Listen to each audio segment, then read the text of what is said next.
we took away a lot of Bryce Harper and what he said about Dave Dombrowski and the wild comment. But sometimes you hear other things within it, and you think differently. So let's just start here, Hugh. We all know what has happened, right? We know what has been said. What has transpired. We do. But now we wonder where this goes from here. And the thing I keep wondering is, are we going to remember this as a good thing in the history of the Phillies with Bryce Harper and kind of a pivot point to a good end to his tenure? Or is this the beginning of the end where we see cracks in the relationship? Hugh Douglas, when you unpack what's happened here, do you think we're going to look back on this one day and kind of laugh and giggle and be like, oh, yeah, actually, that was a good thing? Or do you see some reason that this could be a big stake in the middle of the two people? I see this as a good thing. And the reason why I say that is this. Bryce Harper has never been talked to like this, ever. And it's clear by the way that he's handling all of this. He's handling this like a petulant child. He's mad, obviously, because his whole conversation evolves around not being elite anymore. At 33 years old, it sticks with him, you know. And, you know, when you talk about there's a lot to unpack here. When you talk about quality of life and, you know, blood transfusions and all the other good stuff, Bryce Harper is trying to beat Father Time. And for Dave Dombrowski to say what he said, that was the most reality that Bryce has had to face in a long time. You know, because, I got to thinking about this yesterday. Before Dave said that, Bryce, that was probably his closest brush with reality that he's had in a long time. Yeah, I agree. I mean, think about that. This the same cat, and you know, I hate to be that cat that like to bring up old stuff, but you know I'm petty. That's what I do. You don't hate it. You love it. Don't lie to everyone. Well, I'm trying to frame it in a different way to let people don't think that I'm not as petty as I am. But this the same cat that rolled out the starter pack during the course of the season and was like, I'm going to kill him with this, and then didn't show up when he rolled out the starter pack. That's true. You know, this the same cat that got this $65 protein powder that he's selling on the internet. Like, you need to drop the price because I really want to try that snickerdoodle. Ripping folks off. I mean, I really want to try, but I don't want to give him $65 for it. And I know that some might say that this sounds like, you know, some personal things that I have to get off my chest, but it's not. It's not. It's nothing personal. It's nothing personal. It's just when you talk about something that happened 4 months ago that you're still talking about, and then you sit there and say it's not a big deal. It's like the analogy that I always started. I started this analogy thing with the toilet seat, Joe. Geez. It's the toilet seat. It's 10:06. It's the toilet seat analogy. Because if you don't wipe down the toilet seat, and your wife gonna keep talking about it. Yeah, the toilet seat. You know, it's back in the day. Just let me finish, please. Let's just you know what I'm saying? Like when like the worst thing you could do in the household as a married man, as a man that's in a relationship, leave the toilet seat up. Like you're the only one that live there. Yeah. And God forbid it's some stains on the toilet seat. Then you got a whole problem that you're gonna have to deal with for months and months, because in random conversation, we've all been there. With your significant other. Yeah. And then all of a sudden, you know, everything was going fine. But you remember that one time Joe didn't put the toilet seat down, and I don't understand why he did that, because, you know, he don't live by himself. You know, stuff like that. That's what Bryce did yesterday. Toilet seat. So why is this going to be a good thing? Why? Because I feel like – oh, yeah, I forgot the point that I was trying to make.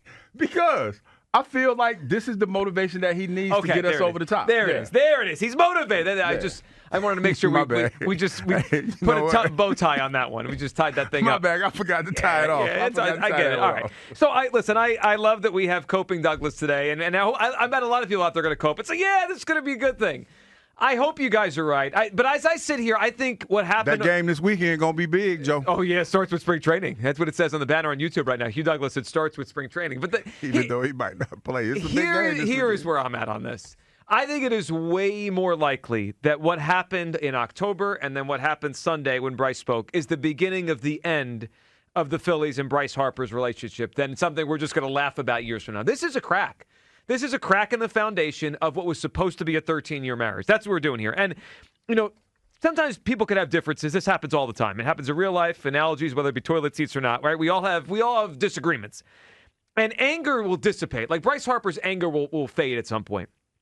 And his frustration, and maybe Dombrowski's frustration, will die down. That's not gonna be forever. But what I'm concerned about is the trust. And I was listening to the Bryce Harper press conference again. And sometimes you hear things differently when you hear it again. So I don't want to play for everyone the quote you've heard a million times. We all know he said it was wild what Dombrowski said. We know that. I want to play a couple other parts of the press conference because I am wondering now, is Bryce Harper losing trust in the Phillies? And if Bryce Harper loses trust in the Phillies, either Dombrowski's going to be out of here or eventually Bryce is going to say, I don't want to be part of the Phillies anymore. When he first got here, Bryce Harper seemed to be positive about everything the Phillies did. Every player they signed, every young player they had in the system. He was Mr. It's going to be great. This guy's going to work out.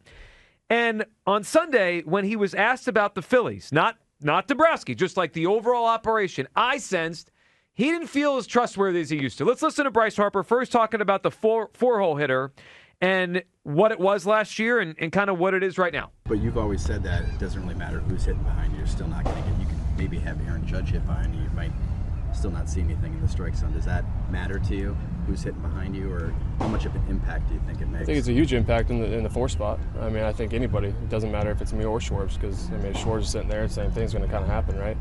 So I think the four spot's a huge impact. I think the numbers in the four spot weren't very good last year either for our whole team. So, I think who's ever in that four spot's going to have a big job to do, depending on who's in 3 or who's in 2. So. All right, so what I heard there is way more critical from Bryce Harper about the team. Forget Dombrowski. That was about the team Dombrowski built than anything else. And then this one caught my attention because I've heard Bryce talk about Bohm when he was young and Stott when he was young, all these guys when they're young. He loves them all. They're going to be great, blah, blah, blah.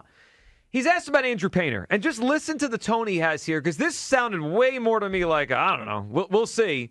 We'll see what he is, rather than I can't wait to watch him. Here is Harper on Sunday. Obviously, Painter had a tough year in AAA coming back from Tommy John. That first year coming back from Tommy John's really tough. So I'm hoping he bounces back this year, and we need him to. We have no idea what Wills is going to look like. We have no idea what Wills is going to be like. We all hope that obviously Wills comes back and is Zach Wheeler, because there's nobody better in baseball when he's going good.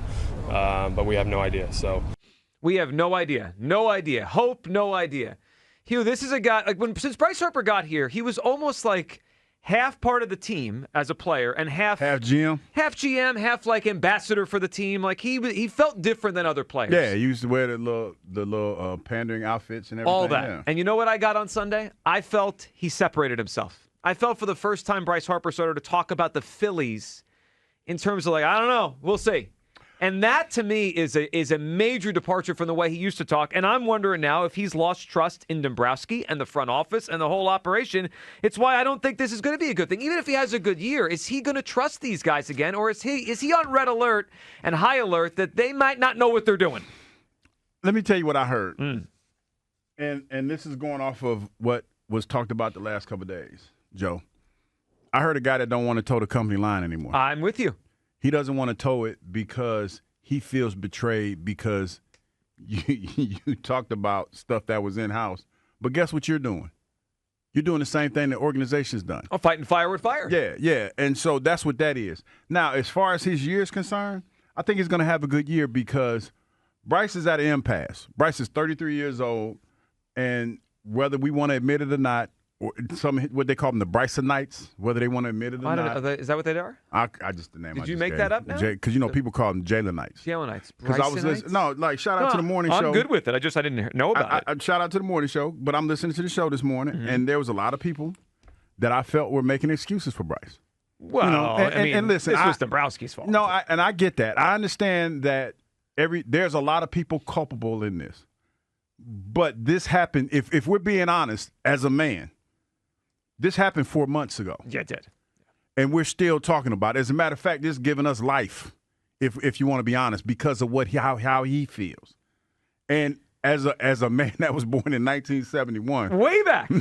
Way back in the day. Right after the 60s ended. I understand how some people feel like you don't call anybody out or anything like that. But there's one thing I've always was told. Never let them see you sweat. Ooh. Bryce Harper's sweating right now. He's sweating. He's sweating right now. And it's out of character to me for a guy of his caliber. You know what I mean? Like, you've been questioned whether or not you're elite. Okay, that's a question. Only way you're going to fix this, Not by bumping your gums, running your mouth, all that lip wrestling or whatever you want to call it. It's by hitting. Tongue wrestling. Like, that's not going to fix this. Tongue You wrestling's can go wild. on any podcast you want to go on and tongue wrestle all you want.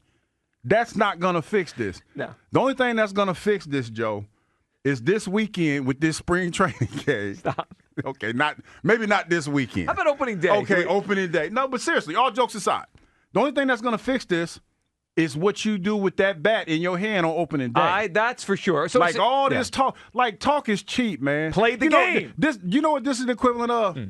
Twitter fingers. Which, by the way, I haven't had Twitter beef in about a month. I ain't beef with nobody. I almost beef with somebody yesterday when they called y'all names, mean and hurtful names. But I let it go. Wait, called us names? Yeah, they called y'all clowns or something. And I was like, who Whoa, clowns? whoa. I didn't say Clowns? I was going to Something say like that's that. pretty Are light. you kidding me? That's pretty light. Yeah. You. So I let it go. But I proud of started you. in, but I'm I proud let of it you. go. Now, that one, maybe I kind of wanted you to. I kind of wanted to, but I was like, I knew that if I would have responded, that it would have put me in a bad spot. Sure, it would have. But the bottom line is the only way that this gets resolved and you get the financial apology that you're looking for, you got to go out there and hit, man. Well, that's true. 215-592-9494. Are we going to remember this as a good thing? Is this going to end up being a good thing for the Phillies, for Bryce Harper, for Dave Dombrowski? I don't see it that way.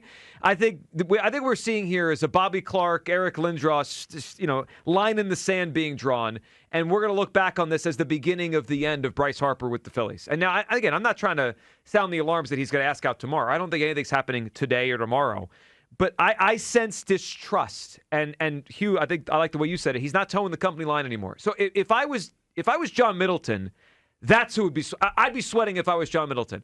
I have committed 13 years to this guy. I've made him the face of my franchise, and he's gone along with everything we've done here. Everything we've done, he has been an ambassador with us. He's almost been like part of the front office in a way. He was the front office, right? And now he seems like an individual. That was a tone of a guy that's like, I don't know, man. I don't know.